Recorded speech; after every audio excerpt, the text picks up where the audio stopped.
The Vedas are supposed to be the first book. They didn't have the benefit of hindsight. You could think of a little kid just opening his eyes. What's going on? Water, so marvelous. What's going on? Now, do not judge them by their scientific rigor. They didn't have any labs, and science is accumulative. When the human consciousness was first beginning to look around, there was nothing it could lean upon, nothing it could turn back to benefit from. There were only questions. And it is that spirit of questioning, of inquiry, that ultimately rejects all suppositions and becomes the Upanishads.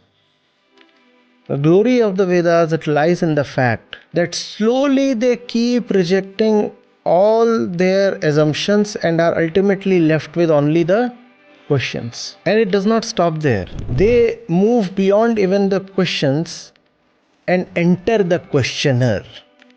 That's the subject matter of the Upanishads. We are listing the characteristics of the mind that is unlikely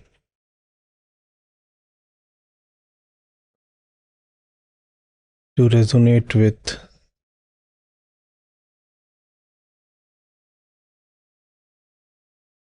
and really understand the Gita.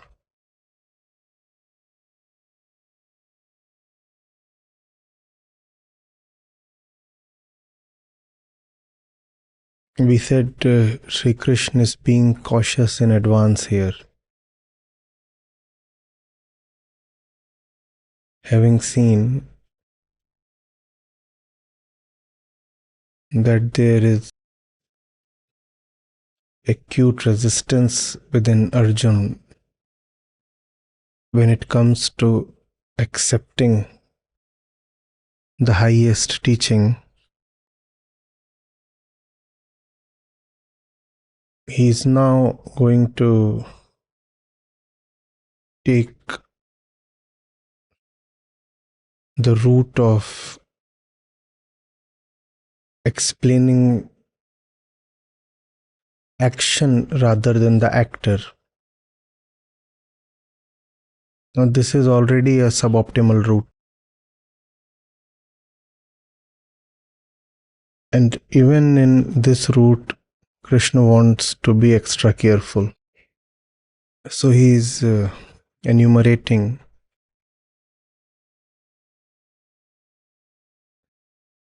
the telltale signs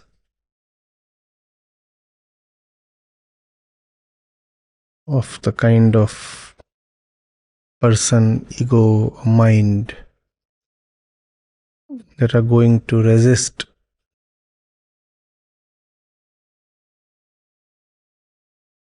anything beyond the carnal self and the social norms. He talked of those who devote their entire internal apparatus to the ego. Alpabuddhi.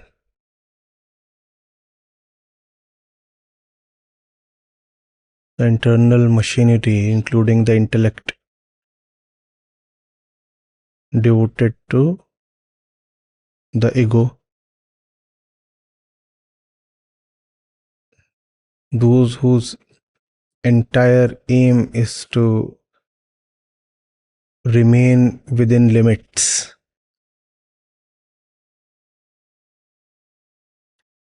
Limits provided by birth and by the society.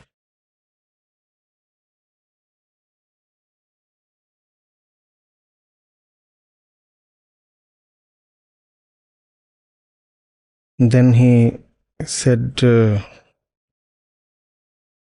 those who think of the highest literature as a recipe for desire fulfillment, those who look at the Vedas, Ved you could take as a collective term for the entire body of knowledge, more specifically spiritual knowledge. So those who look at the Vedas, even the Vedas, with a view to fulfill desires, these will again not be able to get what I am going to next tell you, Arjun.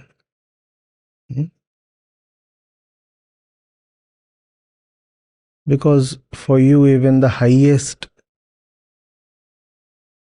spiritual word is just a means to your lowly desires. Even the highest to you is not higher than your desire. So even when you're looking at the Vedas, your entire aim is self-gratification. So you will miss out on the knowledge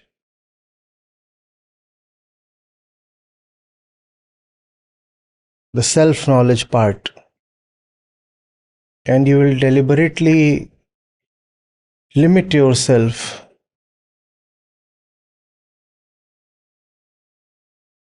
to the hymns dedicated to appeasement of the gods of the natural forces, so that the wishes of the devotee can be granted. You'll be very comfortable with that part of the Vedas, and that is the Karmakand part, the mantra or the Samhita. That is not the Upanishad part. Indirectly, what Krishna is saying is that if to you the Vedas do not mean the Upanishads, then you will not understand the Gita. Because you see, purely in terms of volume, the Upanishads are not even 10% of the Vedic heft. If you count the number of mantras, the verses, 10% is just too much of an exaggeration. Less than 1%.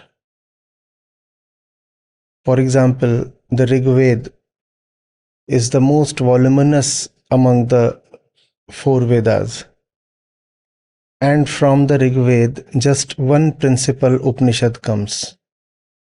Just one principal Upanishad. And the Rig Veda is such a massive thing. The Aitareya Upanishad.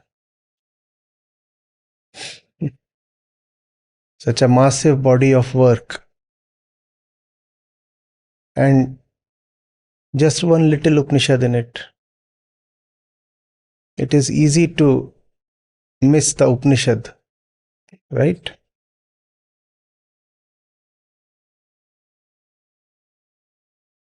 And it is easy to miss the Upanishad and still claim that you are a knower of the Veda, or that you have read the Veda, right?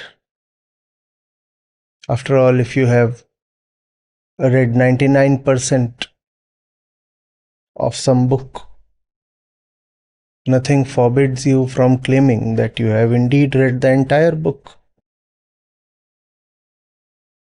right?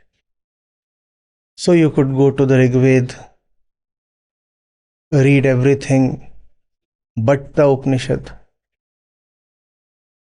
And the the Upanishads, if you go to a copy of the Ved, the Upanishads often come as addendums. Not too many Upanishads are contained within the main body. Many of them, rather most of them, are in the form of something like an appendix, an attachment. Some of them come within the main body as well, no doubt. But so you can do away with the Upanishad, right? And comfortably say, I have just finished reading the Rig Veda. Shri Krishna is warning. Shri Krishna is saying, if to you the Ved means just the mantras dedicated to desire fulfillment, then the Gita is not for you, because the Gita is an Upanishad.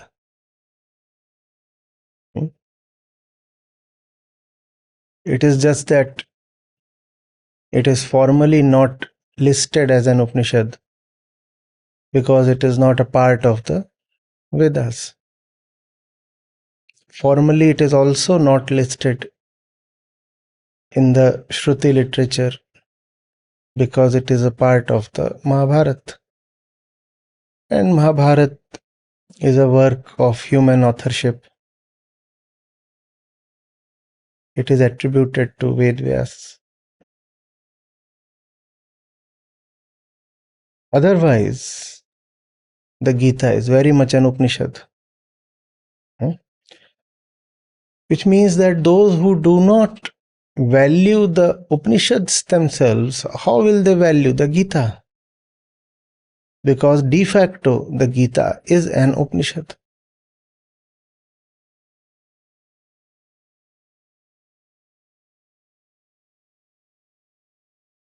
The Gita is so much of an Upanishad that when you talk of the three canonical pillars of Vedanta,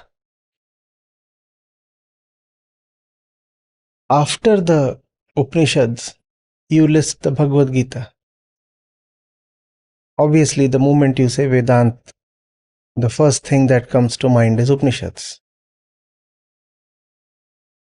Practically, Vedanta means Upanishads. That's true. But after that, there is the Bhagavad Gita. The commentators have said that the essence of the various Upanishads, the 11 primary ones, or the 108 in total, has been distilled into the body of the Gita. And then come the Vedanta Sutras or the Brahma Sutras, which actually contain nothing new. They are just an attempt to systematize the entire message of the Upanishads. Because the Upanishads are numerous, therefore it is possible sometimes to get confused. Not only are they numerous, they were composed over various centuries and over a vast geographical expanse. It is very much possible that the authors, we do not use the word authors when it comes to the Upanishads. We say seers rather than authors. Mantra drishta. the one who saw the mantra. So these seers, I'm saying it's very much possible that they might have been totally disconnected to each other. Somebody is sitting in the western part of Aryavarth, Punjab, or what will be the Pakistan-Afghanistan border today.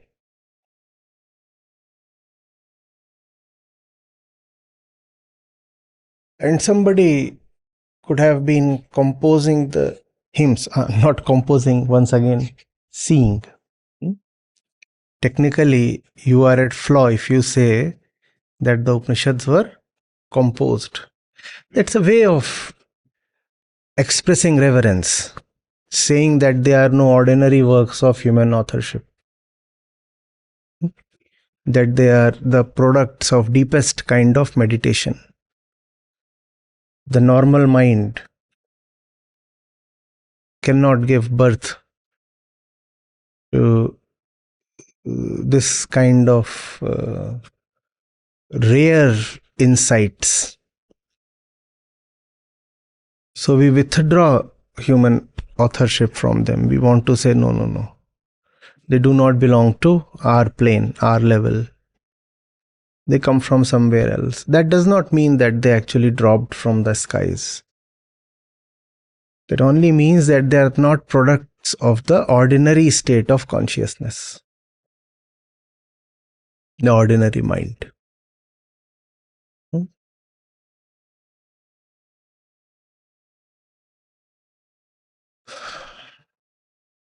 So, Gita, even though it is contained in the Mahabharata,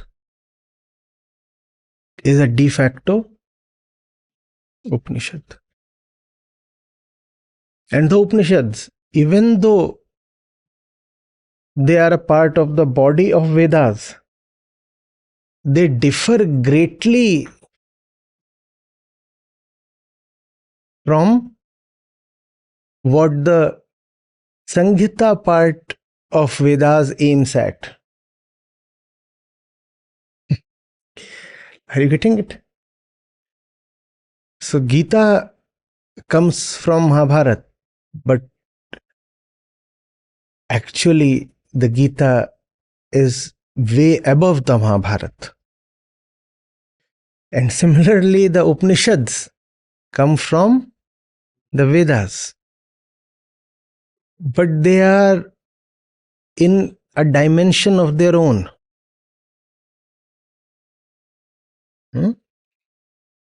And therefore, if one has not made a pointed study of the Upanishads and just gone through the rest of the Vedic literature, one does not deserve to say that he knows Vedanta. Because there is very little in the rest of the Vedic literature that really resonates with the Upanishads. You could be a master of the mantras of the Brahman part.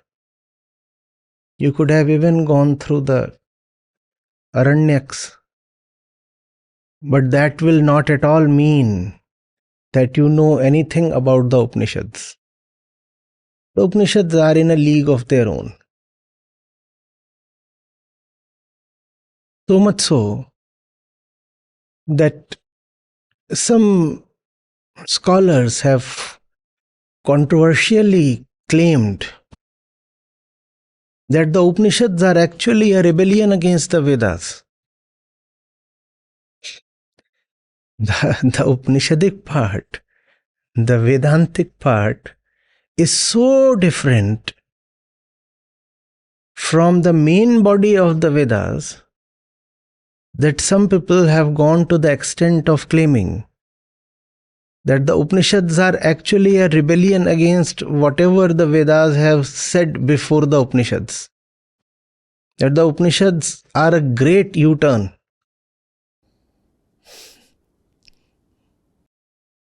I like to say the Upanishads are a great takeoff, not a U-turn.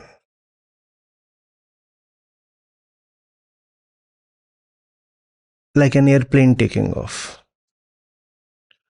There is a great difference in dimension before taking off and after the takeoff. But there is also an organic relationship. The takeoff could not have happened without the taxiing. Okay. The Vedas have gone through an organic process. A long period of organic process. They were not composed in a day. Again, they were never. I stand the risk of being declared guilty on this count. It was a long process, very long process. You would not be wrong if you say more than 1,000 years. Just imagine one particular work that is slowly being assembled over a period of 1,000 years. Right? And obviously they are not dropping from the sky. We are not getting into that kind of stupidity here. It's an organic growth, like a tree growing from the earth, not like a revealed book dropping from the sky. So they start from one place. The very first hymn is dedicated to Agni, Rigved. Please. Everything begins with please. With folded hands you are saying, just a little request, a bit of a favor. Give me that. Do not give me that. All the bad things you give to those people in the other village. They are my enemies. Those guys over there are celebrating too much. Can we have a teeny weeny drought, please? On that side of the fence?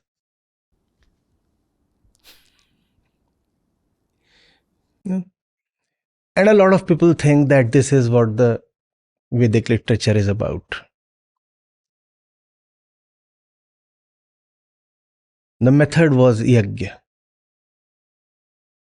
And there were so many deities that had to be pleased, ingratiated.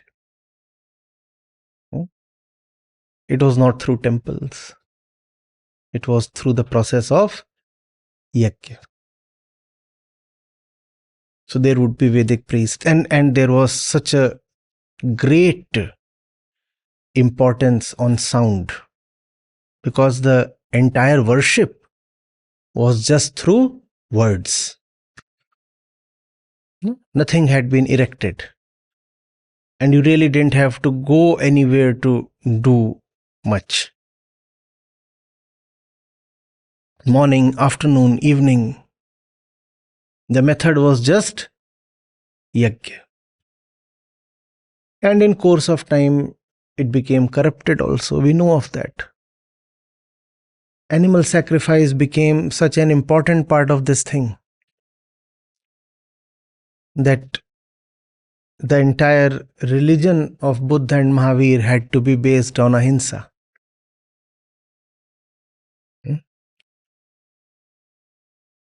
It was actually a rebellion against yajna.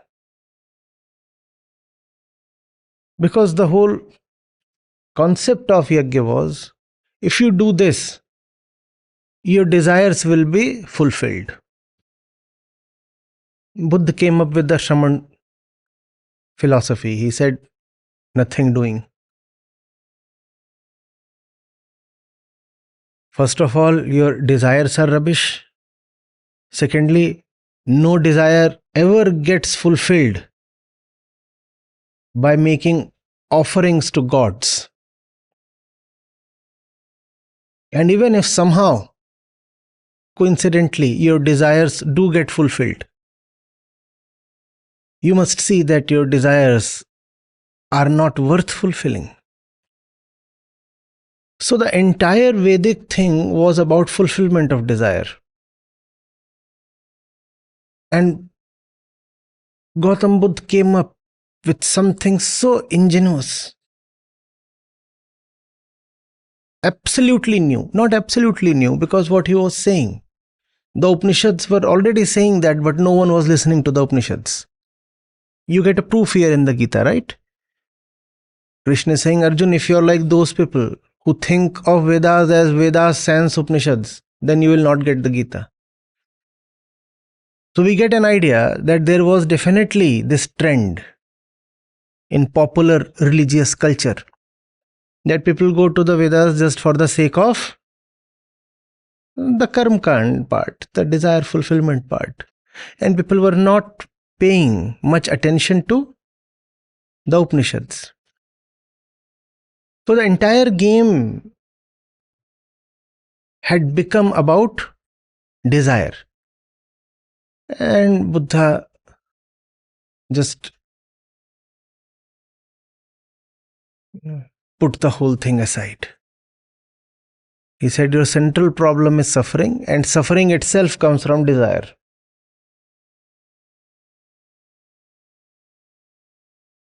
Tremendous departure from whatever was happening till then. He said, whatever you are doing in the name of religion is just to satisfy your desire. And desire itself is at the root of your suffering, which means your religion has become your accomplice in the game of your suffering.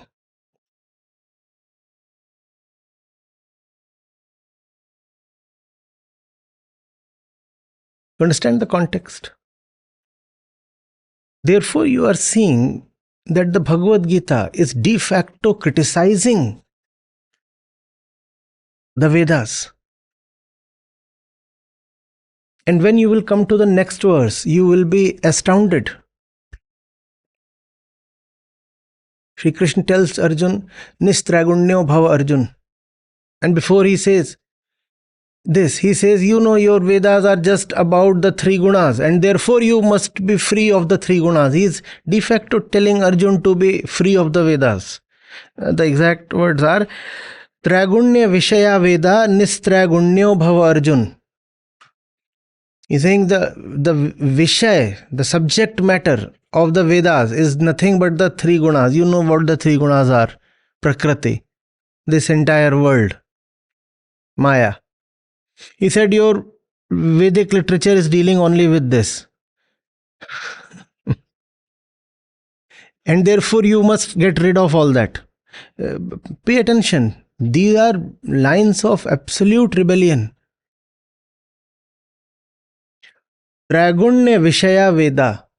The Vedas are dealing only with that which is found in the three gunas. Three gunas belong to Prakriti, Sankhya Yoga. It says all that is there in the Vedas is dealing with only this material world. And you must get rid of that. Nistragunyo bhava Arjun. You drop that. You drop what is contained in the Vedas. Obviously, he is not telling Arjun to drop the Upanishads. He is telling Arjun to drop that part of Vedas that had become almost exclusively popular with the priests and the population.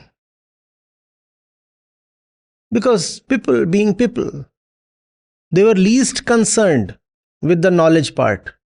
They were only concerned with the desire part. We do not want knowledge. We have desires and we want to use the Vedas to fulfill our desires. So the criticism is less towards the Vedas and more towards those who are interpreting the Vedas. More towards those who are coming to the Vedas and reading the Vedas. They are being criticized. Hmm? Because the Vedas are not to be criticized, they also contain the Vedant, right? And that's their lasting contribution, that's their immortal contribution. So, how can you say the Vedas are rubbish?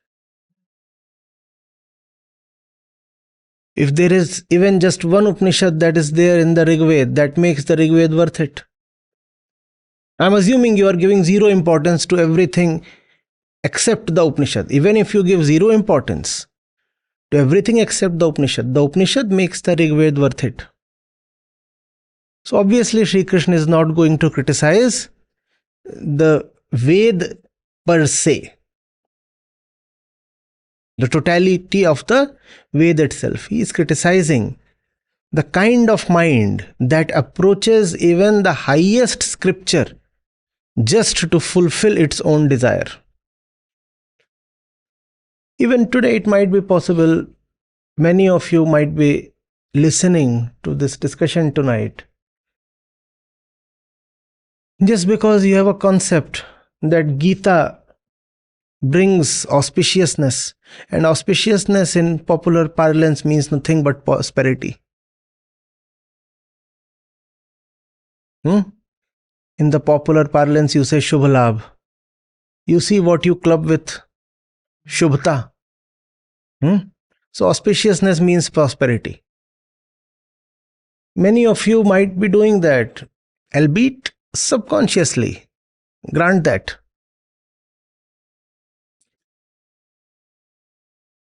Do listen to the Durga Saptati during the Navaratri. That will bring richness home. Devi will shower goodies. Sri Krishna is saying there is nothing for this kind of a mind. No liberation, no realization, nothing.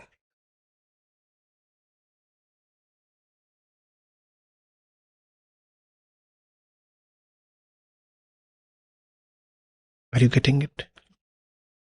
The Vedic literature is a wonder.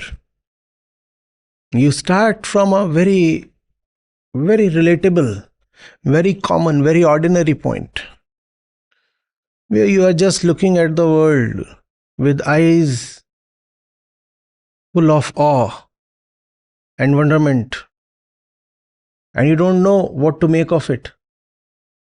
Everything appears mysterious. Even the ordinary forces of nature appear mysterious. We are talking of the earliest awakening of the human consciousness. There was no inherited knowledge the seers could benefit from, right? The Vedas are supposed to be the first book. They didn't have the benefit of hindsight.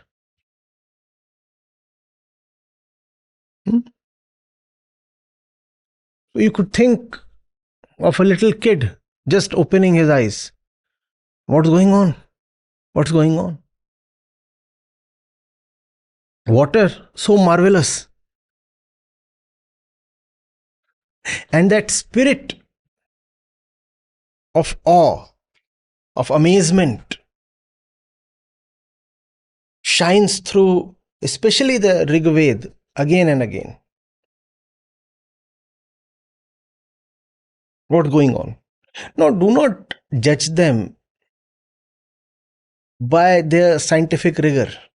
They didn't have any labs, and science is accumulative. Today, if you know that G is 9.8 meter per second square, it's not because you found that out. It's because that figure has come to you over centuries of research of other glorious beings. When the human consciousness was first beginning to look around, There was nothing it could lean upon, nothing it could turn back to benefit from. There were only questions. Questions and a lot of suppositions, a lot of speculations. But not just speculations, deep questions also. And it is that spirit of questioning, of inquiry, that ultimately rejects all suppositions and becomes the Upanishads.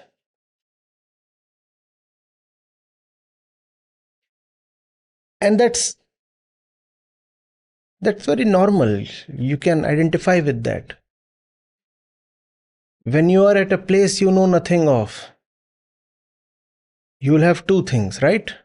One, assumptions, and second, questions. The glory of the Vedas, it lies in the fact that slowly they keep rejecting all their assumptions and are ultimately left with only the questions. And it does not stop there. They move beyond even the questions and enter the questioner. That's the subject matter of the Upanishads.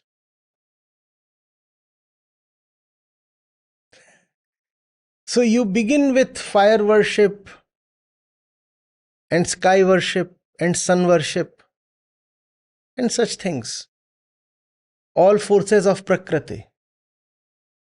And then you move to a point where you say, no. Prakriti is just Prakriti, let her be. You remain a detached, dispassionate seer, the witness. The same spirit that you find here, Nistragunyo Bhava Arjun. So you start from a point of view of extreme attachment to Prakriti. Again and again you are going to forces of Prakriti. You are going to water, you are going even to the thunderbolt. You are going to the trees. Oh, the trees, they are something special. You are going to the soil, the wind. You are going to them. Oh, they are special, they are special, they are special. And then over the journey, the 1,000-year-long journey, you slowly say, no. All this is just Prakriti. And let her be. Let her do her own thing. I am myself. Nistragundyo. This is where the glory of the Vedic literature lies. It dismantles itself. And it takes a lot of courage to do that.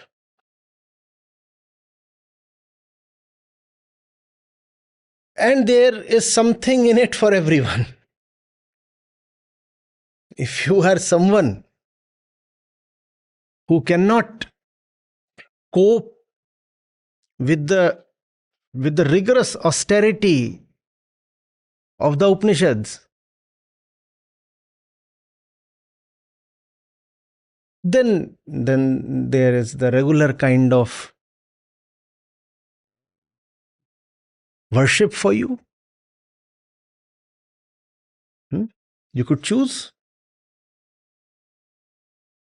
You like energy and power and heat and radiance and effulgence. Surya. You could pick Surya as your favorite deity.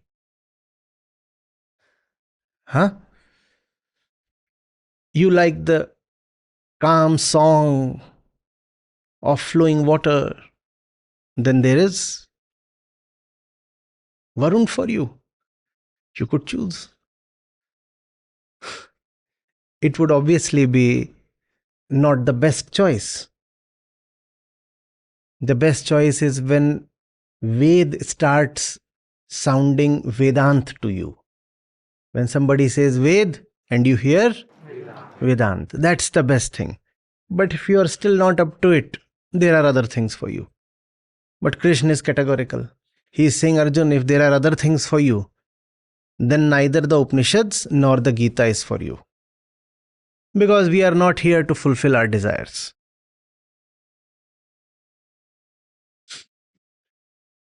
Hmm?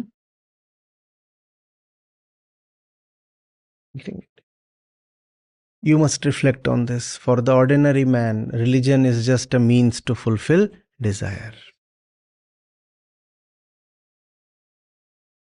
And desires are an expression exactly of the one who suffers inside, right? Because the ego feels that it is incomplete, therefore it desires. Incompleteness and desire obviously go together. The more you place your trust on desires, the more you are powering your feeling of incompleteness. Therefore, desire fulfillment is the worst way if you want to treat your insides. Won't help. Looks intuitive. Some might even say looks very logical, I'm not feeling well. Let me order something. Let me chat somebody. Let me do this. Let me do that. Something. Sounds intuitive because our intuition is tied to our experience and these senses, They will immediately suggest, yes, not feeling nice today. Order something online. Won't work.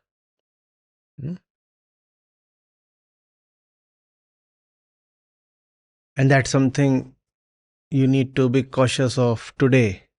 And that's something you needed to be cautious of then. Getting it?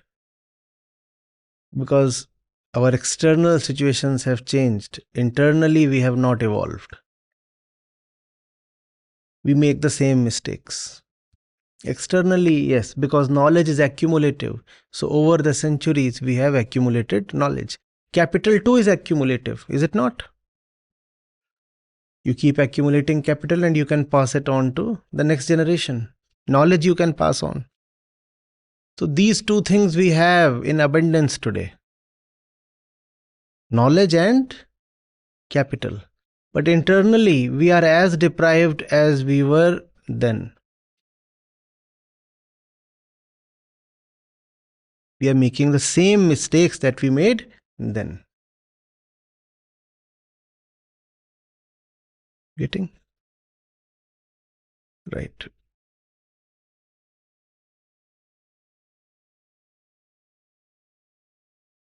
Arjun, if you are one of those who nourish a mind that there is nothing more important than the deeds that lead you to heaven, then let's stop right now, because that's not what the Gita will give you.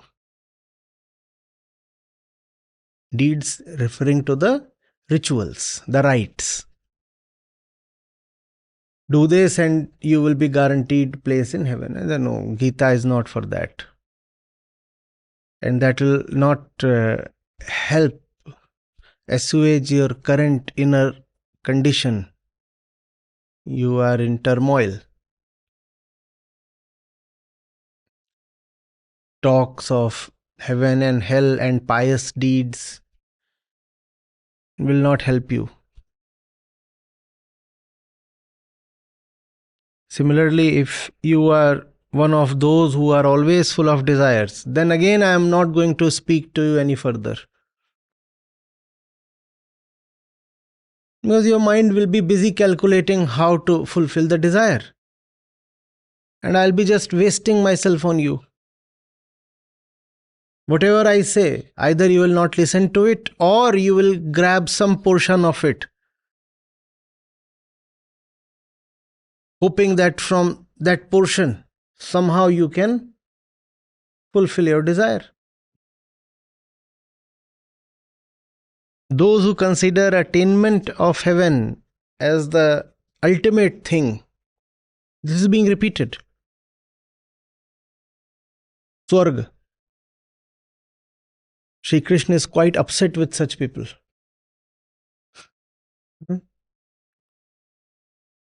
Quite upset with such people who think that after your death, something pops out of your body or sneaks out or whatever, or oozes out. There are diverse expressions of mental ineptitude,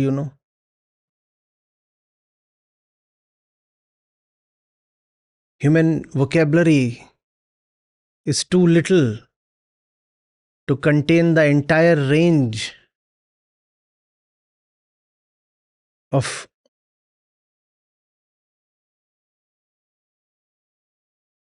our insane imaginations.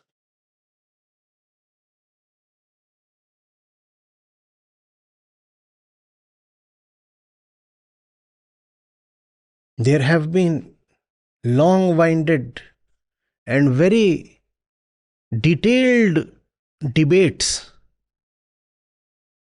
Somebody said it comes out of your nostrils with your last breath. Somebody said, no. It comes out of the entire body through the skin pores. Somebody said, no, it is like the light in the eye. So when you close your eyes finally, then it comes out from the eyes.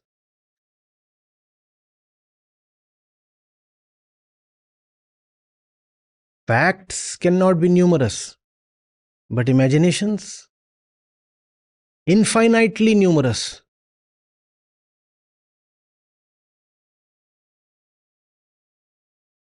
Historically, there even have been experiments. One king made a total leak-proof room for himself with whatever technology that was available. He said not even a single molecule of air should be able to breach out. He said, now my soul will remain in the room.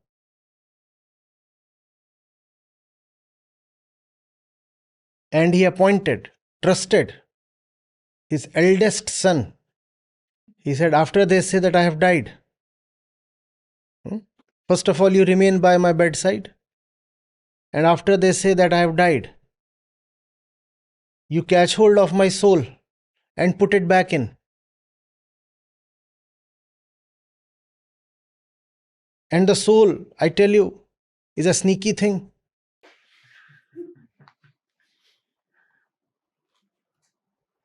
It can slip away even from the minutest holes. So make sure that nothing remains. And I can only imagine, I too am entitled to imagine, am I not? And I can only imagine what kind of endeavor would have gone into ensuring that the room is absolutely foolproof, leak-proof.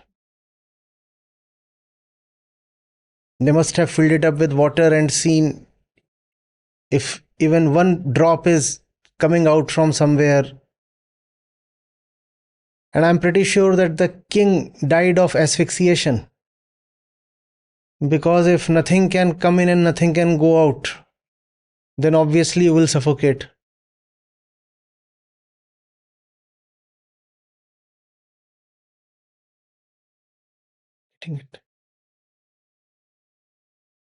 Krishna looks almost upset with such people.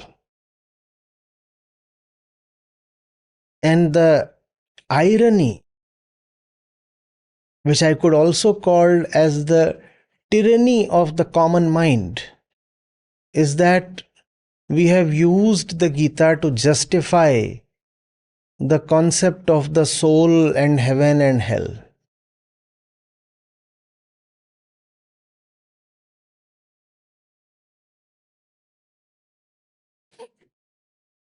And here Sri Krishna is saying, if you think of these things, then let's stop right here. The Gita is not for you.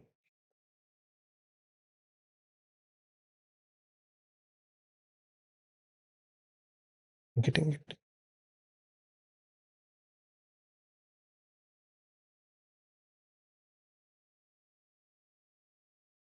Those who are attached to the ritualistic actions that give pleasure and prosperity, if you are one of them, Arjun, we can't be together. Shri Krishna is criticizing everything that happens in the name of religion even today.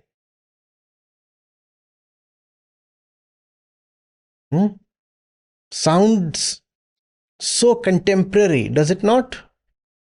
As if it is being addressed to one of us here in the 21st century, to each one of us here. Arjun, if you are one of those who give importance to the rituals and traditions and such things that are supposed to give happiness and prosperity, then the Gita is not for you. Essentially, if you follow the prevalent kind of religion, then the Gita is not for you. Gita does not belong to the kind of religion that shadows popular culture. Gita is exquisite and exclusive. You can either follow popular culture or Gita.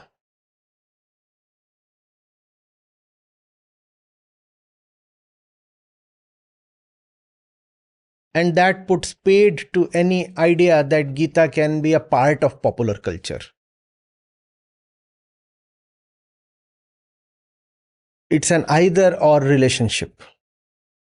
Either you can belong to the world of popular religion or you can listen to Shri Krishna. You cannot have both. Either you can participate in the norms, mores, traditions, rituals that are branded as religion, or you can be a lover, a worshipper, a follower of Gita. You cannot be both.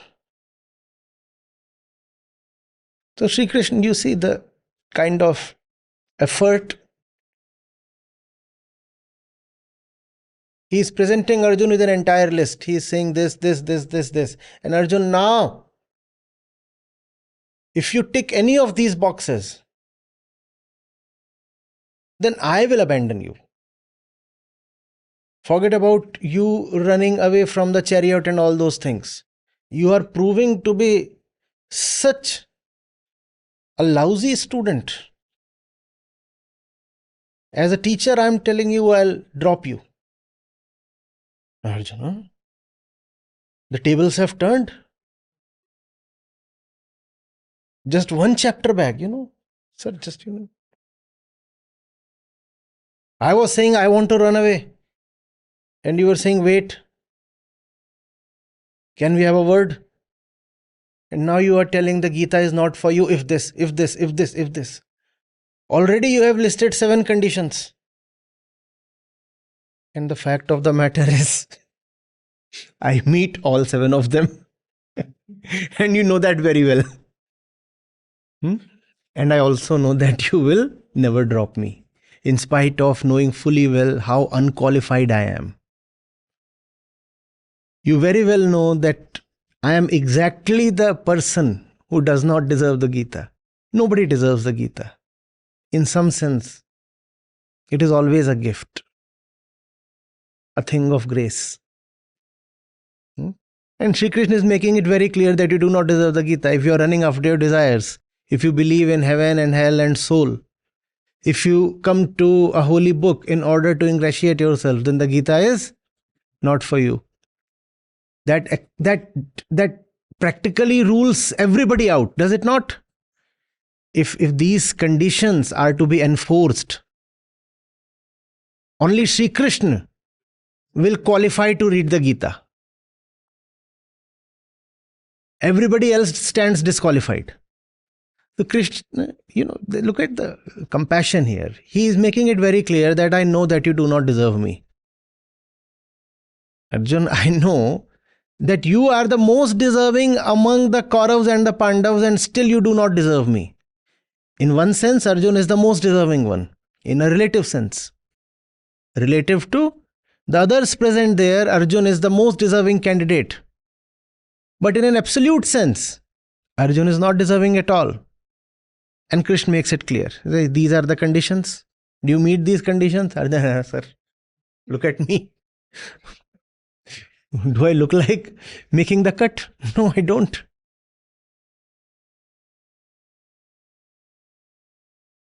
And Krishna is just warning, not threatening really. He knows very well nobody makes the cut. And still he will deliver the sermon. Are you getting it? Hundreds, more than 500, I suppose, verses are still to come. And mind you, these verses come to us in a form that has been systematized again by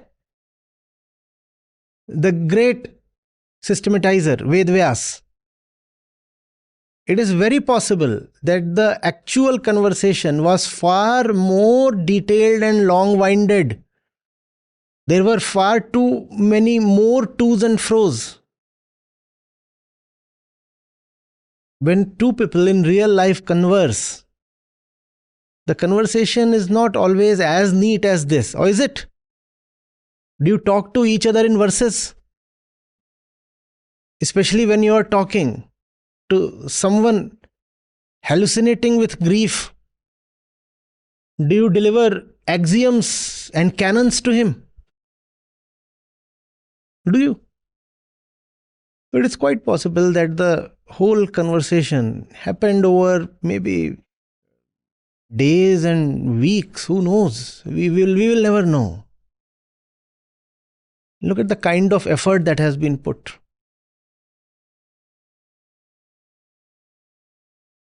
And that kind of effort has been put knowing fully well that Arjuna is as unfit as anybody else. Arjuna is a better candidate only in relative sense. In an absolute sense, Arjuna is as unfit as any. And yet the effort. And Shri Krishna is not even hiding it. He is saying, I fully well know. I know you. He's listing in such detail. This disqualifies you. This again disqualifies you. This again disqualifies you. So you are disqualified on not one but 8 counts. And now we come to the next verse. I'll continue to educate you.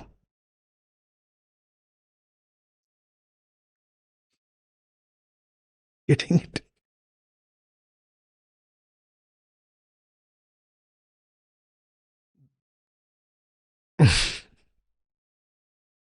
Those who make strong and pleasant arguments in support of their views, these are again not the persons the Gita should be said to. Basically, these are the people who are attached to their own views. And in defense of their views, they put forward pleasant words, exciting arguments. But behind all those words, etc., lies just the stubborn insistence of the ego. I will preserve myself. Now, if you are one of those, Arjun, then we should not talk.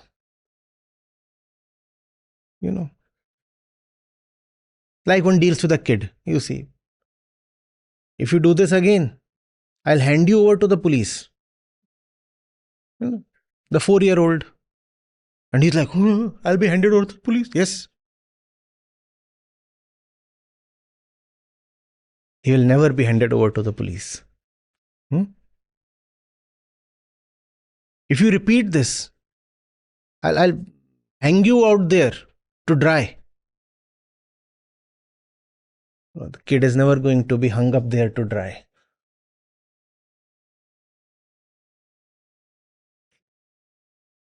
Getting it?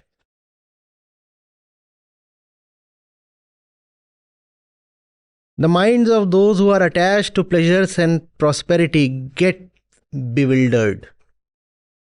Basically, he's saying you get mad. If you are someone who runs after pleasure, happiness, etc., then you simply become insane. You will not even know what is happening to you. And you'll just keep wondering, why did this happen? How did this happen? But I didn't want this to happen. How did this happen? The reason is that you give so much importance to pleasure. And that's a choice. Somewhere you are still holding on to that hope. I can have both. Liberation and ingratiation.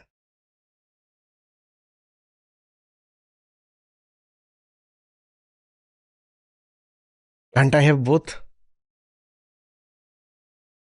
The ego is greedy, you see. Can't I be liberated while enjoying the fruits of bondage?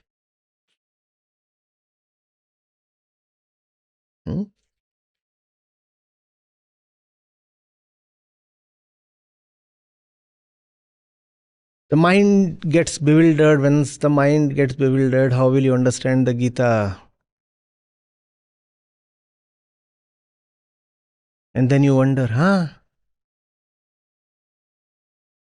minus 2.2%? What kind of performance is this?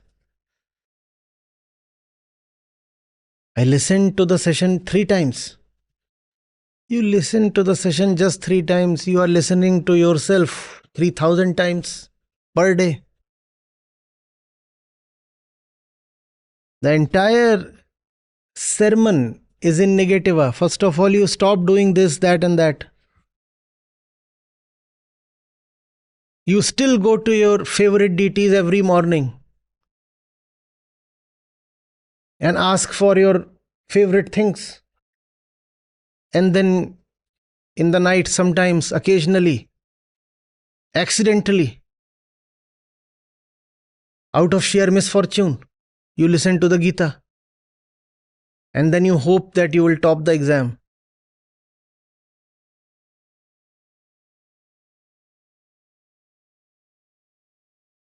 Will that happen? This is the one mistake each of you is making. You want to somehow reconcile Gita with the existing structure of your beliefs. You want to force fit Gita. You don't want to dismantle your existing structure.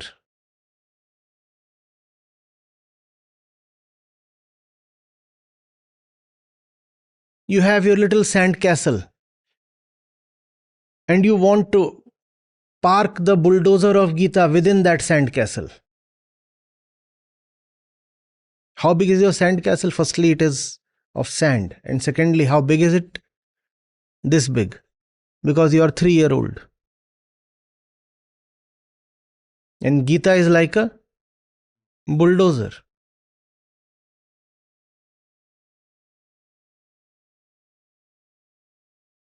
What is the registration number? NETI 0000.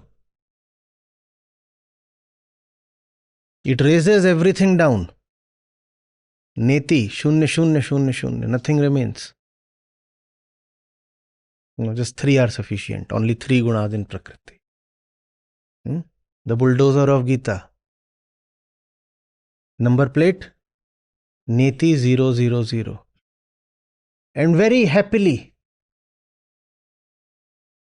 such sweet ignorance.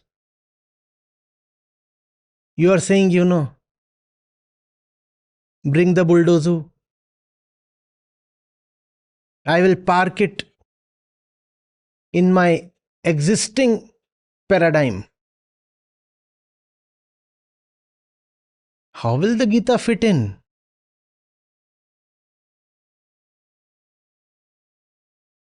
How?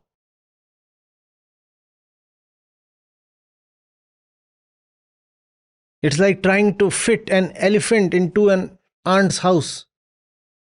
Even that might be possible, but it is not possible to reconcile Gita with the belief system you have, with the religious system you have, with the life system you have.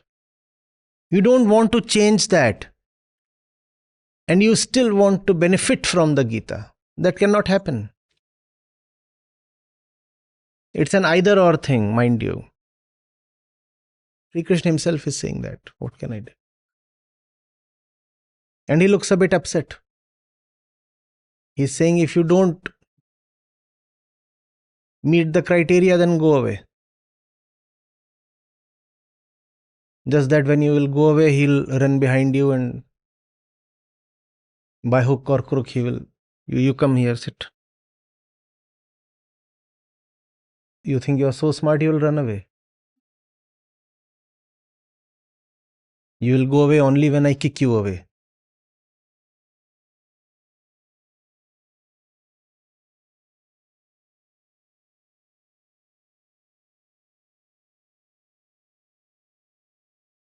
The definite knowledge of the self is not for such people. So these 6 or 8 kinds of people, and he's saying, and there is this beautiful word that comes here, Vyavasayatmika buddhi. Vyavasayatmika buddhi. Not the kind of intellect that meanders. Definite intellect. Intellect that is devoted to the definite is not for these kind of people. Don't bring your self, your beliefs, your desires to the Gita. I repeat, they are incompatible.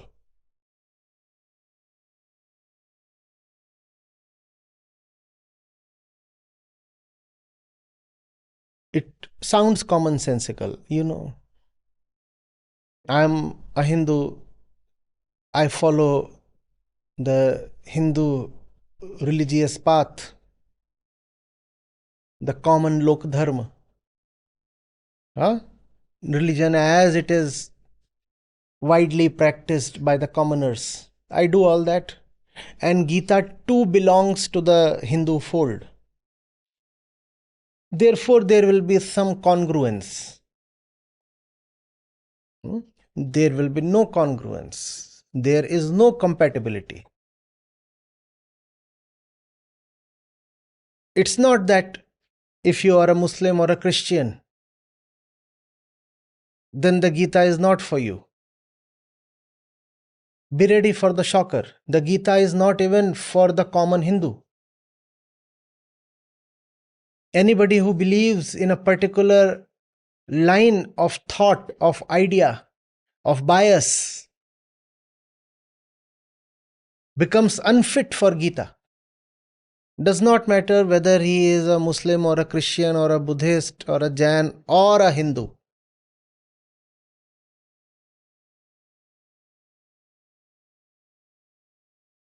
You are rooted in the Islamic theology, obviously the words of Krishna will not make sense to you.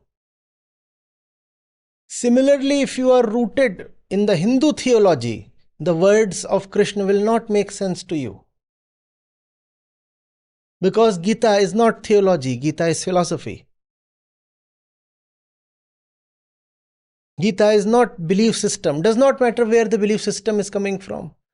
The belief system could come from Africa, it could come from the Middle East, it could come from China, or it could come from India. How does it matter? A belief system is a belief system. Those who are wedded to their belief systems become unfit for the Gita. There is Kesar Bhatt from Jammu. He is asking, Acharya, how can one refer to Vedas without desire? When ego's actions inherently stem from desire. No, you can go to the Vedas with desire. Very well said. Obviously, if you are a patient, you will go to the doctor with the disease. But you cannot go to the doctor with the intent to keep the disease. You are not being told, become healthy, become totally fit, and only then approach the doctor. That would be stupid to say, right? What you are being told is, you cannot be attached to your disease while going to the doctor. Attachment, in fact, is a small word. We are identified with our disease. We are our disease. Who am I? I am my own disease. And with this mind, when I go to the doctor will fail on me. In fact, the doctor will look and sound so much like an enemy. So carry the disease, because you are helpless in that regard. You are the sick person. So obviously you will go to the doctor and the disease is there. But at least be ready to make the right choice. Intent matters, no? When you say, how can I drop desire? Why can't you have the desire to be free of disease? Yes, you must have desire. But if you must desire, then why not desire to be free of your disease?